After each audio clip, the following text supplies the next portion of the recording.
Hello, town office. Bob speaking. Can I help you? Yes, this is Pete Sullivan. I'd like to stop by after I'm finished work and pick up some copies of some records. Want to know how late you're open. We're open till 5, Monday through Thursday, and we close at 4 on Fridays. What kind of records were you looking for? Well, I want copies of the expense records from that trip the town manager and councilors Sandra Saunders and Jim Mann went to that meeting in Las Vegas. Oh, I'm only a part-timer here. Let me put you through to the town clerk. Just a second, I'll transfer you. Hi, this is Marilyn Gilly. What can I do for you? Yes, I'd like to stop by and get copies of some records from that trip the town manager and councilors made to Las Vegas. That trip was to the National Municipal Association meeting. They were representing the town at that meeting. Right, that's the meeting. I'd like to see the expense records. I'm sorry. Those expense reports are personal information. They're not public records. Not public? Were they paying their own way or did they spend tax dollars?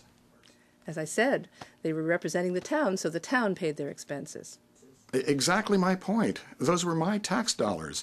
Look, I run a small business here in town, and I work hard to pay those taxes, and I'd like to see how my taxes are spent.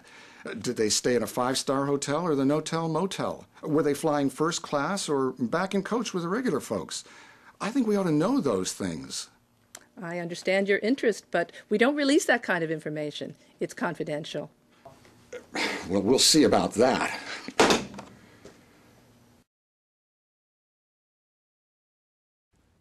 I hope Pete does see about that and maybe returns with a lawyer friend to remind the clerk that taxpayer-funded expenses are public records, period, unless explicitly exempted by law. Travel expenses are not exempt under the Freedom of Access law, no matter how much local officials may think of them as confidential. If a government agency covered by Maine's Freedom of Access law, in this case the town, refuses to let Pete see the travel expense records he requested, the town must provide Pete with a written reason for their action within 5 working days of the time Pete made his initial request. If Pete isn't happy with the town's response, he can take his case to any Superior Court location in Maine to appeal the town's ruling, as long as he does so within 5 working days of receiving the town's denial notice.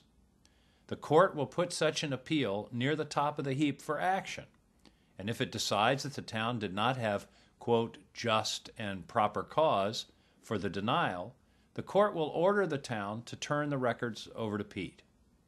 Naturally, we all hope that Pete never has to go that far once the town knows that it made a mistake. But if he does, under Maine's law, the courts are ready to step in.